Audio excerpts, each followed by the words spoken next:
Well, we finally decided to go for it. We've been collecting fiber for a number of years now. We've only got a few animals, but we've been unable to process it with any speed at all. So we decided that we're going to take a road trip today, and we're going to take all our fiber to a fiber mill up in northern Illinois, and we'll have somebody else clean it, card it, possibly spin some of it into yarn. We'll see how that all goes once we get up there and talk to them. But this is the fiber we've collected over the years. We've got all sorts of stuff from between our animals, and we've got some that came from our friend Julie's farm back when we were helping her shear her animals. And we're gonna weigh it all up and put it into bags. We've got, right now we've got everything separated by animal for each year. So say for our Alpaca Vienna, we've got probably 4 bags, maybe 5, from all the different years that we've sheared her. So we're gonna combine all of those into one big Vienna bag and try to reduce the number of bags at least, and we'll deliver it up there. And I guess stay tuned. It might be a few months before we get our fiber back, so there'll be a little bit of a delay there. So we've consolidated bags, and so this is all of Lady Rock's first and seconds together. We're using our digital scale we weigh critters with, and it's heavy, 15.2 pounds, 0.4. 15 pounds of Lady Rock. For 3-ish years, I think, right? It might be 4, but yeah, so now we've got fewer larger bags here piled up in the kitchen, and we've got them all labeled, so I think we're about ready to go. So we're here at the mill today. They were kind enough to let me shoot some video, so we'll start with the tumbler where they roll it outside and they'll tumble the fleece. Kind of drops a lot of the trash and some of the short stuff and some of the vegetable matter. They got a couple skirting tables here where they'll skirt. This is one of their matted, felted items that they can make out of the 3rds and 4ths. They've got the press table over here. They've got the washer over here where they'll wash. After it's washed and dried, they've got racks. They keep a piece of paper with every batch where so all of the fiber is kept together in batches. They do a really good job of handling and keeping it together. We'll walk over here to the next piece of equipment in the process. This is the picker. So this kind of opens up the fleece. So if you've got a nice curly, lumpy fleece like this, when they run it through the machine over there, it fluffs it up and opens it up. It blows it all into that room over there. And they pick that up and they run it through. This machine is the separator, and it separates out guard hair and things. So the stuff that doesn't pass comes through. It comes out in the bottom down there, and the good stuff comes out in the back over here.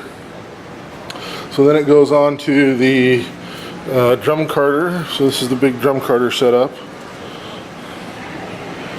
And they were really neat about showing how they can blend. They have a certain amount that they put between the blue lines here on the table, and they got their ounces and their weights, and they can blend a certain amount of wool or silk or merino or cashmere. They have access to all those sort of specialty fibers that if you want to blend into your alpaca or your llama, it's kind of business end. One of the neat products they do apparently is really popular is to do a rug mill roving. So this is on a cotton cord center, and they can do this with a lot of the leftovers, the trashy stuff. So we have a rug mill, so we're going to get some of that. So it's going to come out of the back in a roving. It gets dropped in these tubes, and they carry the tubes over here, and this is a stretcher, ply what it does is it stretches that roving and elongates it and preps it for the spinning machine.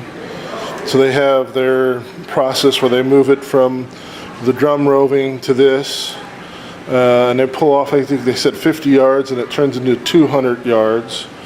And they bring it over here to the spinner. It's spun up into cones on these bobbins.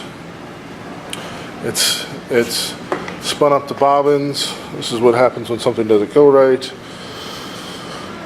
You know, they can set the weight of the spinner. They've got all the adjustments, and so they can spin a different thickness. And then over here is the plier. Well, they can do 2, 3, 4 plies. So it pulls off the bobbin and goes through here, goes on to another of the spindles. After that, we go over here and we go through.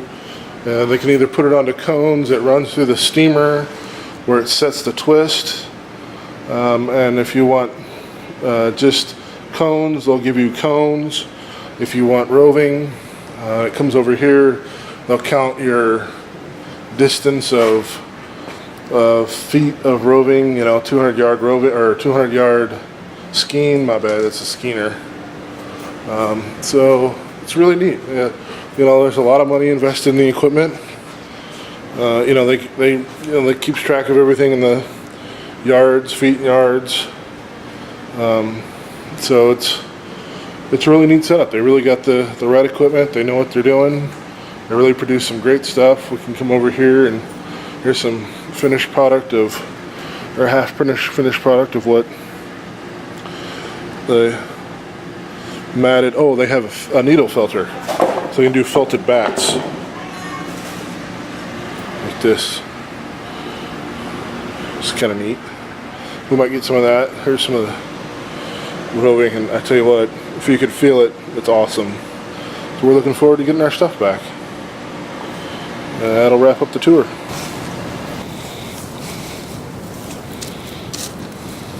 Well, this is our Alpaca Vienna. She's one of the animals that we sent fiber to the mill for. She's getting a little impatient with me now. So we'll have some yarn from her next year, probably. We wanted to give a big shout out to Vicki and Bob at Alpaca Pines Farm and Fiber Mill in Poplar Grove, Illinois. They were nice enough to let us view their mill and take some video and learn a lot from them. So we really enjoyed meeting them and touring everything, and we're looking forward to getting some fiber back soon.